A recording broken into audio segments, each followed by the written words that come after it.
요한복음 2장 13절에서 22절 말씀.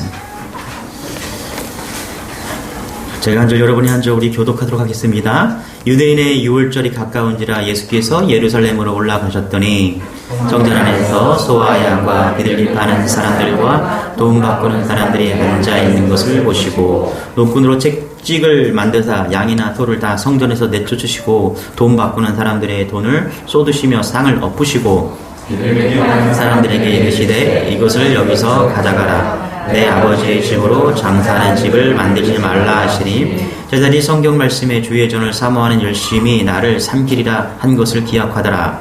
이에 유대인들이 대답하여 예수께 말하기를 내가 이런 일을 행하니 무슨 표적을 우리에게 보이겠느냐. 예수께서 대답하여 이르시되 너희가 이 성전을 헐라 내가 사흘 동안에 일으키리라. 유대인들이 이르되 이 성전은 46년 동안의 지었건을 내가 3일 동안에 일으키겠느냐 하더라. 그러나 예수는 성전된 자기 육체를 가리켜 말씀하신 것이라. 죽은 자 가운데서 살아나신 후에야 제자들이 이 말씀하신 것을 기억하고 성경과 예수께서 하신 말씀을 믿었더라. 아멘. 오늘 하나님 말씀은 예수님은 왜 화를 내셨을까? 예수님은 왜 화를 내셨을까라는 제목을 하나님 말씀 증거하도록 하겠습니다. 여러분 행복하십시오. 아멘. 행복하십시오. 네, 성령 충만하십시오. 네, 주님과 동행하시기 바랍니다. 네, 여러분 모든 종교는요 성전을 기반으로 하고 있습니다. 성전이 있어야 돼요. 성전은 없고 종교는 없습니다. 성전이 없으면요 종교도 없는 거예요. 그래서 모든 종교들은 다 성전을 가지고 있다. 그래서 성전을 크게 짓고 크게 지으면 그것이 힘이라고 생각을 합니다. 더 큰 성전, 더 화려한 성전, 그것에 모든 종교의 목적이 되는 경우도 있다는 것입니다. 오늘 예루살렘 성전이죠. 오늘 말씀을 읽은 헤롯 당시의 성전이 헤롯 성전이라고 합니다. 이 완벽한 성전이 아니었지만은 유대인들에게는요 대단히 자랑스러운 성전이었습니다. 자, 그래서 이렇게 기록하고 있죠. 13절 같이 한번 볼까요? 시작. 유대인의 유월절이 가까운지라 예수께서 예루살렘으로 올라가셨더니. 자, 원래는요 이 예루살렘으로 내려가는 게 맞아요. 예루살렘으로 내려갔다 이렇게 기록해야 되면 맞아요. 왜냐하면 갈릴리가 위에 있고요 예루살렘은 아래에 있습니다. 그래서 갈릴리에서 예루살렘으로 가려면 내려갔다 이렇게 해야 되는데 여기 성경에 뭐라고 그래요? 예루살렘으로 올라갔다. 그러니까 이거는 유대인들이 얼마나 성전을 중심으로 지금 생각하고 있는가라는 것을 지금 보여주고 있는 거예요. 자, 20절에도 이렇게 얘기하죠. 같이 시작.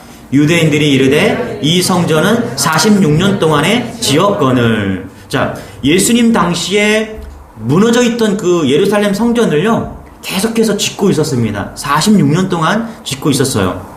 자, 이 성전을 헤롯 왕이 지어서 헤롯 성전이다. 헤롯 왕이 지어줬어요. 그래서 헤롯 성전이다 이렇게 부릅니다.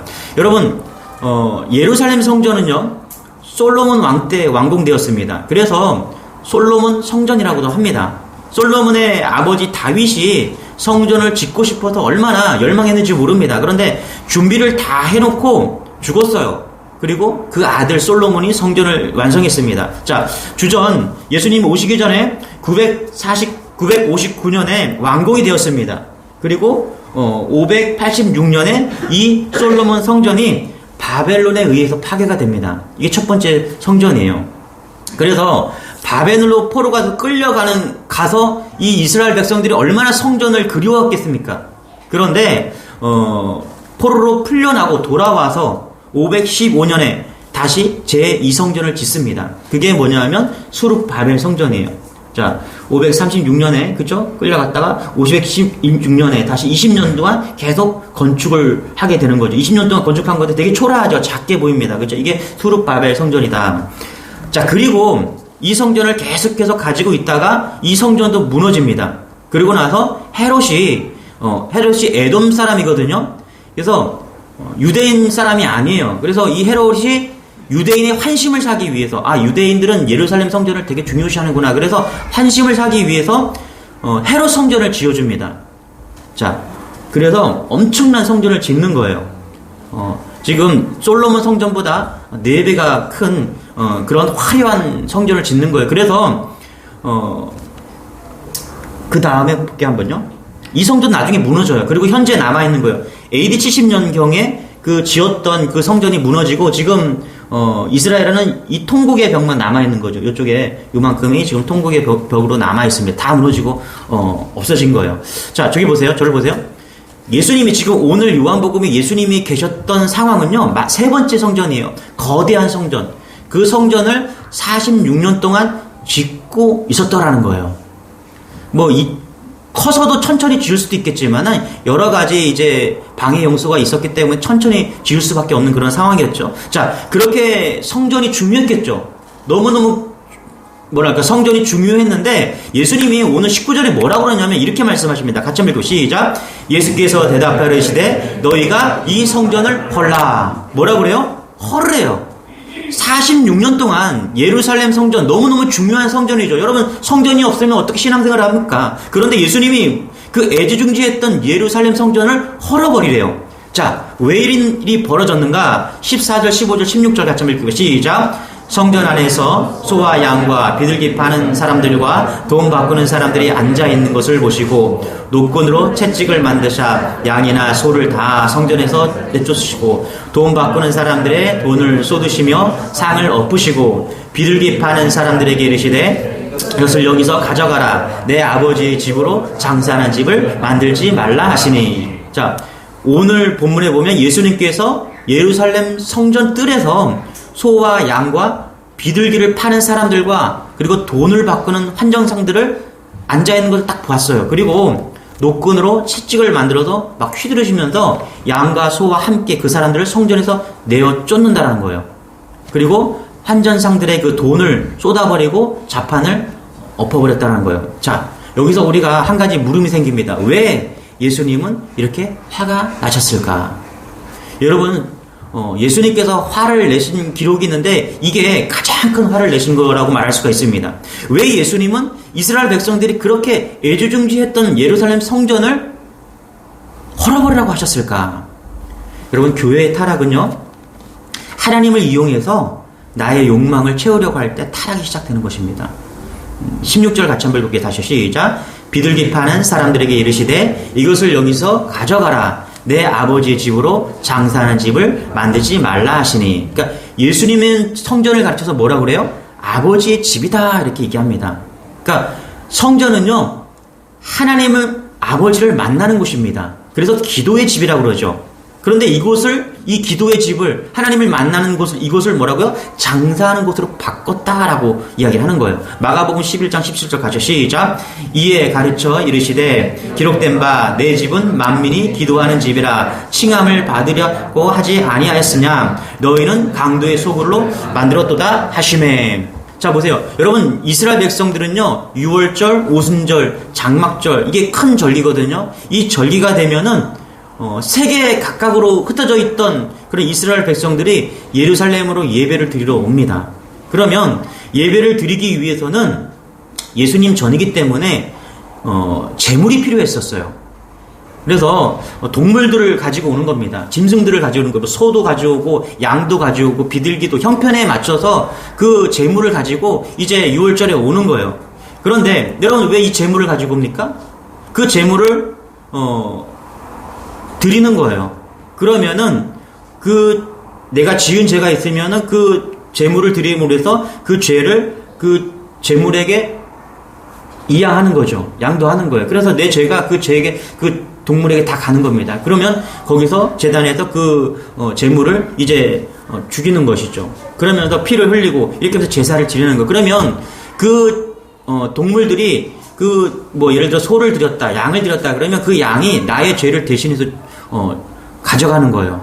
그래서 죄 씻음을 받는 겁니다. 그러므로 인해서 이제 제물을 가져가는데, 드릴 때 이 제물이 흠이 없어야 돼요. 멀리서 온다는 거죠. 멀리서 오다 보면은 이 제물들이 이제 흠이 생기고 문제가 생길 수 있다는 거죠. 그래서 드릴 수가 없는 거예요. 멀리서 저쪽 로마에서 막 내가 양을 한 마리 가지고 왔는데 정말 집에 올 때는 정말 깨끗하고 좋은 양이었는데 오다가 털이 뽑히고 다리가 부러지고 이런 상황이 벌어질 수 있다는 거죠. 그래서 이제 그 예루살렘 성전의 그 근처에 있는 갈람산 근처에서 장터가 있었어요. 거기서 이제 재물을 가져오다가 망가진 것들은 다시 처분을 하고 좋은 양을 사든가 좋은 비둘기를 사서 그리고 다시 성전으로 온 것입니다. 그러다 보니까 이게 한 해, 두 해 지나다 보니까 이제 사람들이 그냥 오는 거예요. 그래서 그 갈멜산 근처에서 제물을 사서 거기서 드리기 시작한 겁니다. 그런데 시간이 지나면서 감난성 근처에서 이루어졌던 그 상인들이 어디까지 들어왔냐면 성전 뜰까지 들어오게 된 겁니다. 이게 그냥 들어온 것이 아니겠죠. 제사장들이 허락을 했기 때문에 들어온 겁니다. 자, 그런데 문제는 이런 거예요. 소나 양이나 비둘기와 같이 제물을 돈 주고 살 때 성전 상인들이 너무나 큰 폭리를 취하게 된 것입니다. 멀리서 양을 데리고 왔어요. 멀쩡해요. 그런데 그 성전 문지기가 이거 제물로 드릴 수 없다. 멀쩡한데, 내가 볼 때 멀쩡한데 드릴 수 없다. 흠을 잡아서 다시 가서 좋은 제물로 온전한 걸로 사와라. 이렇게 하면서 다시 사게 만드는 거예요. 이런 식으로 폭리를 취하는 겁니다. 그래서 엄청난 폭리를 취한 거예요. 근데 왜 이렇게 했냐? 당시에 제사장이 2만 명이었다는 것입니다. 제사장이. 엄청난 숫자입니다. 그러니까 이 제사장들을 다 먹여 살리기 위해서는 돈이 필요했는데 이런 식으로 폭리를 취했다라는 거예요. 또 한 가지는 뭐냐면 성전세가 있었어요. 자, 유대인들은요, 이스라엘 남자들은 20세가 되면 성전세를 내야 됐습니다. 그런데 반세겔이라는 속전을 내야 됐는 거예요. 자, 그래서 당시에 로마는요, 데나리온이나 드라크마라는 그런 화폐를 사용했는데 이것은 우상에게 바쳐진 그런 돈이라고 해서 사용하지 않았어요. 그래서 세겔이라는 돈을 씁니다. 유대 나라는 세겔이라는 돈을 쓴 거예요. 그래서 그 돈만을 바칠 수가 있었던 거예요. 그래서 이 사람들이 로마에서 막 살다가 드라크마를 가지고 와서 세겔로 바꾸는 거예요. 환전을 해야 되겠죠. 하나님께 바쳐야 되니까. 세겔이라는 그런 돈을 바쳐야 되니까. 그러면 환전할 때 또 여기다가 엄청난 환정 수수료를 붙이는 겁니다. 그래서 여기서 엄청난 돈을 또 폭리를 취하게 되는 겁니다. 자, 그러니까 이 장사꾼들이 환전해주고 재물을 팔면서 사고 팔면서 엄청난 폭리를 취했는데 이게 제사장들이나 종교 지도자들 교회로 다 흘러 들어간 것입니다. 자, 겉과 속이 완전히 달랐던 것이죠. 여러분, 돈 바꿔주는 사람들, 성전 그런 상인들은요, 겉으로만 하나님께 제사 드리는 것을 돕는 것이었어요. 실제로는 탐욕의 죄를 짓고 있었다는 것입니다. 그러면 성전은 더 이상 성전의 역할을 할 수가 없는 것이죠. 사람이 하나님께 나아갈 수가 없는 거예요. 여러분, 제사장이 제사장 역할을 못 하잖아요. 성전을 예배를 드리는 사람들이 예배를 돕게 하지 않으면, 다른 마음을 품고 있으면 우리가 하나님으로 나아갈 수 있는 길이 막히는 것입니다. 그래서 예수님께서는 이것을 아시고 분노하신 거죠. 우리 15절 다시 한번 읽어볼게요. 시작. 노끈으로 채찍을 만드사 양이나 소를 다 성전에서 내쫓으시고 돈 바꾸는 사람들의 돈을 쏟으시며 상을 덮으시고. 성전 이래로 성전에서 이런 사건이 없었습니다. 이거 대사건이 일어난 거예요. 여러분, 예수님이 돈 바꾸는 사람들의 돈을 쏟으시고 상을 엎으셨어요. 그리고 성전을 헐어버린다라고 지금 말씀하시는 겁니다. 여러분, 예루살렘 성전이 무너지는 것은요, 예배가 무너지는 거고요, 성도의 신앙이 다 무너지는 것입니다. 그러니까 이게 엄청 놀랄만한, 지금 예수님께서 화를 내고 있는 거고 엄청난 말씀을 하고 있는 것입니다. 여러분, 형식과 율법만 남고 내면의 마음은 전심이 없는 그 마음을 예수님께서는 알고 있었다는 거예요. 한마디로 겉과 속이 다른 신앙 생활에 예수님께서는 지금 진노하고 있는 것입니다. 여러분, 예수님께 초점 맞추지 않는 교회는요, 다 무너집니다. 우리 마음에 예수님으로 가득하지 않으면 우리의 신앙은요, 언제라도 무너질 수 있다는 것을 잊지 않는 여러분 되시기 바랍니다. 몇 개월 전에 churchandsearch.com이라는 거기서 미국의 코로나 기간 동안 문을 닫게 된 교회들의 원인을 분석한 글을 좀 읽었습니다. 그러니까 교회가 문 닫은 이유는 코로나가 직접적인 이유이기는 하지만 거기서 말하는 것은 뭐냐면 내부적인 요인이 있었기 때문에 지금 미국 교회들이 문을 닫고 있다라고 분석을 하는 겁니다. 여러분 잘 보세요. 한국 교회도 마찬가지라고 저는 생각합니다. 교회들이 1만 교회가 문을 닫았다 이런 얘기를 합니다. 그런데 정말 코로나 때문에 교회가 문을 닫는 것일까요? 그 미국의 분석에서는 이렇게 얘기합니다. 첫 번째 4가지를 두는데요. 첫 번째는 뭐냐면 세대 변화에 실패했기 때문이라는 거예요. 그러니까 옛 세대만 남고 다음 세대를 길러내지 못했기 때문에 교회가 문을 닫게 되었다는 거예요. 이게 내부적인 이유예요. 두 번째는 뭐냐면 지역 변화에 뒤처진 교회라는 거예요.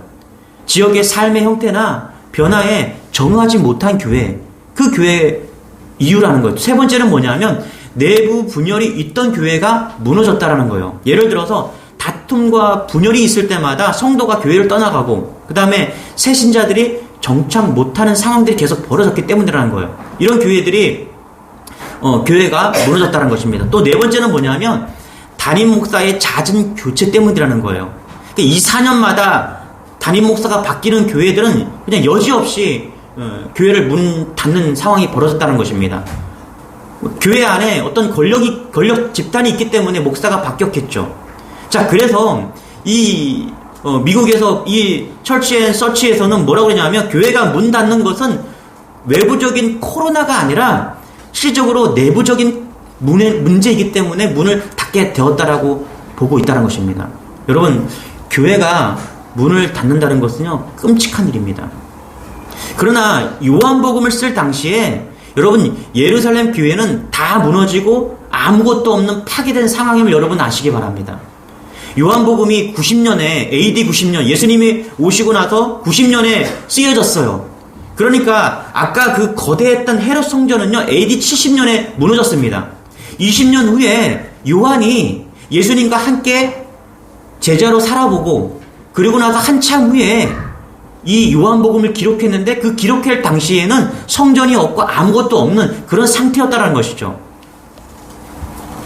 자, 오늘 말씀에 보면은 예루살렘 교회가 티토 장군, 로마의 티토 장군에 의해서 무너진 것이 아니라 교회가 문을 닫은 진짜 이유가 무엇인가를 지금 고발하고 있다는 것입니다. 내부적인 문제였다라는 거예요. 46년, AD 46년에 성전을 지어가고 있었지만 그래서 70년에 무너졌지만은 이미 교회는 전쟁으로 인해서 무너진 것이 아니라 내부적으로 무너지고 있었다는 것을 지금 보여주고 있다는 거예요. 그 이유가 뭐예요? 오늘 말씀하고 있다는 것입니다. 온통 제사장들과 이스라엘 백성들은 먹고 사는 문제로 그냥 형식과 율법주의에 빠져갖고 그냥 교회를 사고파는 그런 시장으로 만들어버린 것이죠. 이것을 예수님께서 지금 말씀하고 있다는 것이죠. 그래서 예수님은요, 성전을 헐고 새로운 예배를 세우십니다.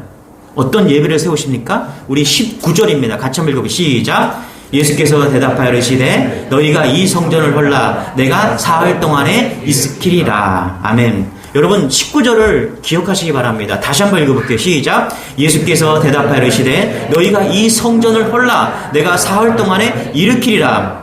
여러분, 이 말씀은 예수님께서 제자들에게 하신 말씀이에요. 그런데 요한도 그 당시에는 이해를 못했습니다. 제자들도 다 이해를 못했어요. 성전을 헐라? 그리고 3일 만에 다시 일으키리라? 이 말씀을 도대체가 이해하지 못한 거예요. 그런데 요한이 성전도 다 무너지고 예수님도 부활하셔서 천국 가시고 난 후에 한참 후에 요한복음을 기록하면서 알게 된 거예요. 깨닫게 된 거예요. 아, 예수님이 성전을 예루살렘을 헐고 3일 만에 성전을 세운다는 것이 무엇을 뜻하는지 알게 되었다라는 거예요. 21절 같이 한번 읽어볼게요. 시작. 예수께서 성전 21절 시작. 그러나 예수는 성전된 자기 육체를 말씀하신 것이라. 예수께서 성전이라고 하신 것은 자기 몸을 두고 하신 말씀이었다. 그렇죠? 예수께서 성전이라고 하신 것은 뭐라고요? 자기 몸을 두고 하신 말씀이었다. 여러분, 예루살렘 성전을 헐어버리고요 3일 만에 다시 짓겠다는 그 19절의 말씀이 뭐냐면 부활하신 예수님을 말씀하시는 겁니다. 십자가에서 죽으시고 3일 만에 부활하신 그 예수 그리스도, 그 부분을 얘기하는 거예요. 여러분, 19절의 말씀을 이해하지 못하면요 우리는 성전을 계속해서 건물로 생각합니다. 여러분, 성전을 건물로 생각하면 안 됩니다. 그것은 잘못된 성전관입니다. 여전히 과거에 머물러 있는 거예요. 성전은 건물이 아니라 장소도 아닙니다. 다시요, 성전은요 건물도 아니고 장소도 아닙니다. 이런 사람들이 있어요. 이런 사람들을 세대주의라고 하는데요, 백투더 예루살렘 이렇게 말하는 사람들이 있어요. 우리 예루살렘으로 돌아가자. 뭐 예전에 뭐 신사도 운동도 많이 하고 뭐 예루살렘으로 돌아가자 막 이렇게 막 운동을 했습니다. 이게 뭐냐면 세대주의 운동이에요. 여러분, 예수님께서는요 성전을 예루살렘을 헐어버리셨어요. 그런데 예루살렘으로 돌아가세요. 장소가 어떤 그런 건물이 아니라는 거예요. 성전 모스크를 부셔버리고 예루살렘을 다시 짓재요. 그래서 트럼프가요, 그거를 하려고 막 애를 썼습니다. 그래서 전쟁이 일어나고 있는 겁니다. 여러분, 정말 그것을 예수님이 원하실까요? 장소를 절대할 필요가 없다는 거예요. 장소가 문제가 아니라는 거예요. 건물이 문제가 아니라는 거예요. 중요한 것은 뭐냐면 하나님의 임재라는 사실입니다. 예수님이 내 안에 오셨으면 내가 성전된다라는 거예요. 성전을 헐고 3일 만에 예수님을 몸으로 다시 만든다는 것은요, 예수님이 성전되셨다라는 거예요. 그러면 그 예수님이 우리 안에 오시면 우리가 성전된다는 것입니다. 사도행전 5장에 보면은 아나니아 삽비라 부부가 나옵니다. 여러분, 땅을 팔아서 큰 헌금을 했어요. 그런데 일부만 바치면서 땅 판 돈을 뒤로 슬쩍 빼돌렸습니다.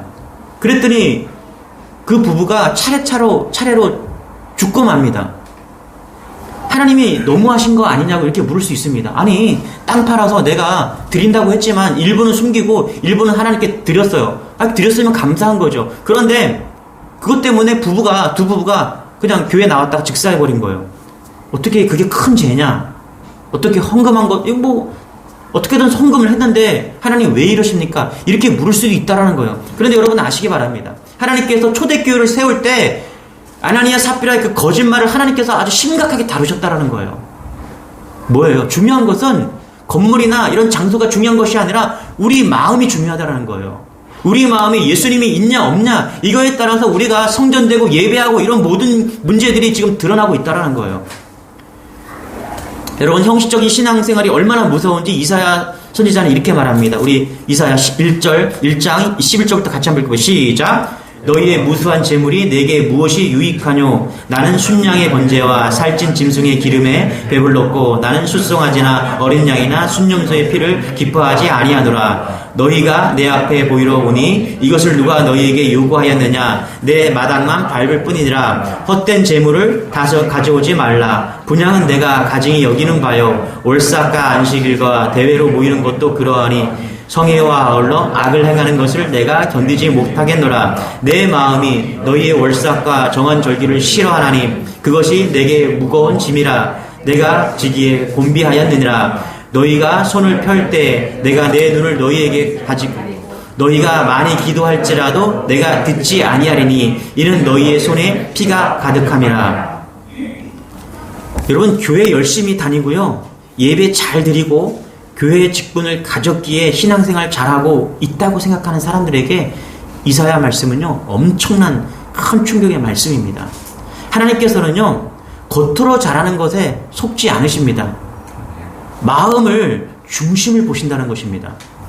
여러분, 마음이 타락하니까 예루살렘 성전이 무너졌다라는 거예요. 전쟁으로 무너진 것 같지만은 이미 영적인 예루살렘 성전은 무너져 있었다라는 것입니다. 교회가 뒤집어져도 여러 번 뒤집어진 겁니다. 이유가 무엇입니까? 그들이 예배 드리는 그 예배가 타락했기 때문이라는 거예요. 로마 카톨릭 교회가 타락했을 때 종교개혁이 일어났다는 거예요. 러시아 정교회가 타락했을 때 공산혁명이 일어났다는 것입니다. 여러분, 이것이 기독교의 역사라는 것입니다. 한국교회가 정신 차려야 될 이유가 여기에 있다는 거예요. 건물을 크게 짓는다고 해서 교회가 무너지는 것이 아니라는 거예요. 우리의 마음이 무너지고 우리의 마음의 성전이 무너지면은 교회는 무너진다는 것입니다. 어떠한 성전도 버틸 리가 없습니다. 우아한데요, 이런 얘기했습니다. 미국에서 인종차별이 아주 심할 때예요. 한 흑인이 예배 시간이 늦어서 가까운 백인 교회를 찾아가게 되었다는 거예요. 교회 입구에 있던 백인 교회 안내원이 그 흑인이 교회에 들어가는 것을 막았다는 거예요. 그 흑인은 예배당 입구에 주저앉아 울었다는 겁니다. 그때 누가 그 흑인의 어깨에 손을 얹고 얼마나 마음이 아프냐고 위로를 하더라는 것입니다. 그 흑인이 뒤를 돌아보니까 우아라 그랬어요. 예수님이었다라는 겁니다. 그러면서 이렇게 얘기하니까, 오 주님, 제가 오늘 예배를 드리기 원했지만 흑일이라서 저 예배당에 드려주지 않아서 예배당에 들어갈 수가 없어서 지금 울고 있습니다. 그러니 예수님께서 말씀하셨다라는 거예요. 나도 저 예배당에 한번 들어가 보지 못했다. 여러분, 백인교회 안내원이라고 그 사람은 자기 나름 아주 그 일을 잘 감당하는 사람이었다는 거예요. 그러나 겉으로는 예배 잘 드리도록 충성하면서 섬겼지만 마음은 예수님과 전혀 상관없는 그런 사람이었다는 거예요. 이런 일이 지금 우리 안에 너무나 많이 일어나고 있다는 사실을 여러분 잊지 마시기 바랍니다. 제가 전에 청년 사역할 때 거리가 먼 그런 곳에서 일부러 예배를 드리러 오는 그런 청년이 있었습니다. 왜 그렇게 먼 곳에서 오느냐고 질문했더니 이 청년이 하는 말이 뭐냐면 정말 예수님을 만날 수 있는 교회, 정말 예수님을 느낄 수 있는 예배를 드리는 교회를 찾아왔다라는 거예요. 저는 그분을 만나고 나서 그 청년을 이야기하고 나서 그런 생각을 했습니다. 내 안에 있는 갈망과 똑같은 생각이라는 생각을 하게 되었습니다. 저라도 예수님을 만날 수 있는 교회가 있고 예수님을 경험할 수 있는 예배가 있다면 저도 어디든지 가고 싶습니다. 비행기를 타고서라도 거기 가서 예수님을 만날 수 있다면 저는 그 예배를 가고 싶은 거예요. 그곳에 가서 내가 돈을 받지 않아도 무급 사역자라도 그냥 무급으로도 목사가 되고 싶은 그런 마음이 있는 거예요.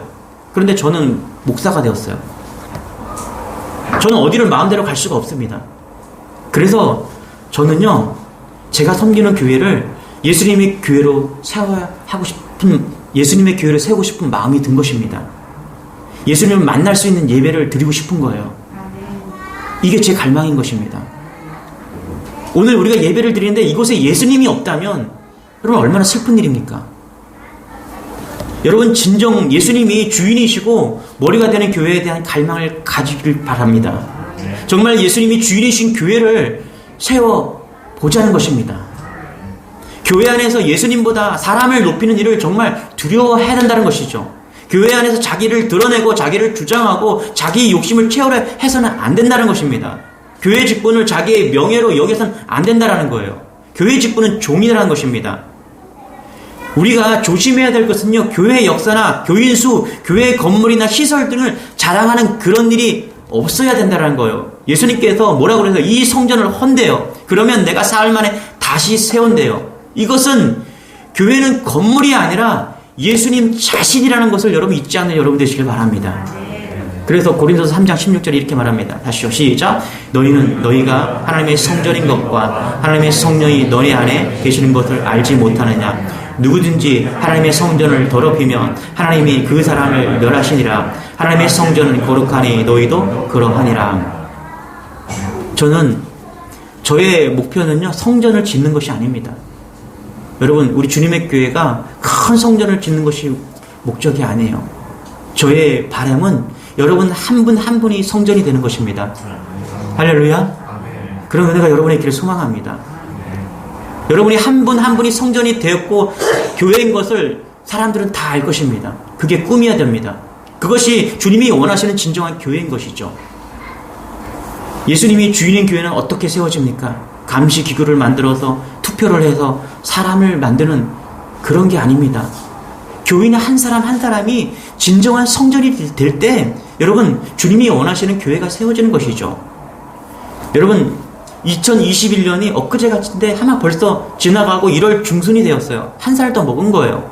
한번 생각해 봅시다. 해마다 맞이하는 이 한 해 마지막 주일을 보냈습니다. 그런데 언젠가는요 정말 마지막 날이 올 것입니다. 그때 우리가 성전으로 서 있지 않으면요 큰일 난다는 거예요. 우리가 온전한 성전으로 세워져 있지 않으면 주님께서 우리를 거들떠 보지 않는다는 거예요. 그래서 우리가 성전으로 세워지는 것이 너무나 중요한 사실을 여러분 잊지 않는 여러분 되시기 바랍니다. 여러분이 큰 교회 다닌다고 여러분 성전으로 세워지지 않는 것을 여러분 아시기 바랍니다. 저는 말씀을 정리하면서 15절을 이렇게 좀 읽고 싶습니다. 같이 한번 읽어볼게요. 시작.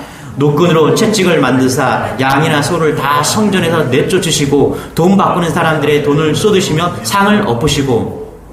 성전된 내 영혼에 우리가 둘러엎을 것이 무엇인가? 여러분 예수님께서 다 둘러엎었다라고 이야기를 하잖아요. 오늘 여러분의 심령에 둘러엎을 것이 있다면 다 둘러엎는 여러분 되시길 바랍니다. 내가 둘러엎지 않으면요 내가 성전되기 위해서 나의 욕심과 나의 정욕과 내가 그리스도인으로 온전하지 못한 것을 내가 둘러엎지 않으면 주님이 둘러엎으신다는 거예요. 성전을 깨끗하게 하기 위해서 날마다 말씀으로 정결케 해야 되는 이유가 여기에 있는 것입니다. 날마다 내 영혼을 반짝반짝 빛나게 닦지 않으면 예수님께서 둘러엎는 날이 온다는 거예요. 여러분, 오늘 말씀을 학자들은 성전 청결 사건이라고 이야기합니다. 그런데 잘 보세요. 이게 성전 청결 사건이 아니라 성전 파괴 예고 사건입니다. 여러분요, 예수님이 우리의 영혼을 둘러엎지 않으면 그 영혼을, 그 성전을 나중에 헐어버린대요. 예수님이 성전 청결을 말씀하신 것이 아니라 곧 성전이 무너질 것을 예고하고 있다는 거예요. 사람이 많이 모인다고 성전이 안 무너지는 것이 아닙니다. 디아스포라 당시요, 6월절이 되면요, 얼마나 많은 사람들이 예루살렘 성전으로 몰려왔는지 모릅니다. 제사장만 2만 명이었어요. 그런데 그 성전이 무너졌다는 사실을 여러분 잊지 마시기 바랍니다. 얼마나 많은 사람들이 성전에 와서 헌금을 했는지 모릅니다. 그래서 돈이 얼마나 많은지 모릅니다. 여러분, 헌금이 많이 거친다고 해서 재정이 튼튼하다고 해서 그 교회가 무너지지 않을 거라고 생각하지 마시기 바랍니다. 그렇다면 어떤 성전이 무너지지 않는 성전입니까? 오늘 말씀을 드리면서 이건 나에게 주시는 말씀이다. 내가 성전이다. 거룩한 예수님을 내 마음에 모신 성전, 그 성전은 절대 무너지지 않는 성전이 된다는 것입니다. 저는 준석이 형제를 보면서 은혜를 많이 받을 때가 있어요. 왜 그렇습니까, 여러분? 그 안에 성전된 예수님이 계시기 때문에 그래요. 우리가 인생을 살면서 쿡 찌르면 예수가 나와야 돼요. 무슨 생각을 하고 무슨 맛을 해도 예수가 있는 인생이 성전된 인생입니다. 더 거룩한 성전은 그것보다 없는 것입니다. 여러분, 우리 마음에 예수님을 세운 그런 성전이 세워지길 소망합니다. 부탁드립니다. 건물이 성전이 아니에요. 여러분이 성전이 되시기 바랍니다. 솔로몬이 예루살렘 성전을 짓고 나서 성전을 봉헌하면서 이런 기도를 했습니다. 전능하신 하나님이 이 성전에 갇히겠습니까? 전능하신 하나님이 이 솔로몬 성전에 갇히겠습니까? 성전에만 계시지 않는 하나님, 성전에 가둘 수 없는 하나님, 성전에 갇히지 않는 하나님, 그렇지만은 이곳에 오셔서 오늘 우리의 예배를 받으시옵소서. 솔로몬 성전을 짓고 기도했던 그 솔로몬의 마음, 여러분, 전능하신 하나님이 큰 성전에 갇히는 것이 아닙니다. 그런데 전능하신 하나님이 그 예수님께서 우리의 마음에 갇히십니다. 우리의 마음에 오셔서 우리가 그분을 인격적으로 받아들이고 내 마음에 모시면요, 우리가 성전됨을 고백한다면 그 예수 그리스도는 우리 마음에 오신다는 것입니다. 그 넓으신 하나님께서, 그 예수 그리스도께서 우리의 마음에 오셔서 우리 마음에 갇힌다는 거예요. 이게 은혜인 것입니다. 더럽고 추한 우리 마음에 오셔서 우리의 마음을 닦아주시고 정결케 하시고 우리 마음에 갇혀주신다는 거예요. 저는 이렇게 성전을 세워가는 우리 주님의 교회 모든 성도들이 되어지기를 소망합니다. 건물이 아니라, 장소가 아니라 내 마음이 성전이다. 그런 은혜가 여러분의 길을 소망합니다. 우리 모두 자리에서 일어나서 우리 이 찬양하기를 원합니다. 나 주님의 기쁨 되기 원합니다.